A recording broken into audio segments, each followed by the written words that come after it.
你哋羅定預測係咪有病啊？有個年齡18，戀拆家又未生，係咪見到女嘅就要加？係咪回覆你有男朋友就唔會騷擾？呢件事呢，我已經調查清楚啦，係俾人哋惡意舉報嘅。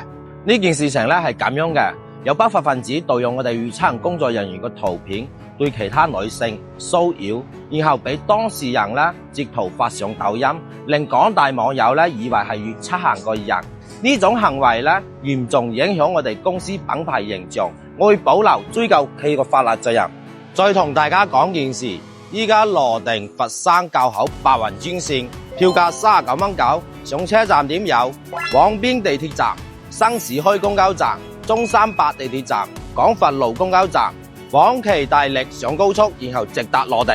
粵測人嘅知名度高啦，樹大招風，總有啲人有啲冇好嘅想法。往後大家如果唔係通過粵測人平台加個工作人員嘅微信，其他一律都冇信啊！最後阿成喺度問各位老細，大家都喺珠三角從事邊個行業嘅？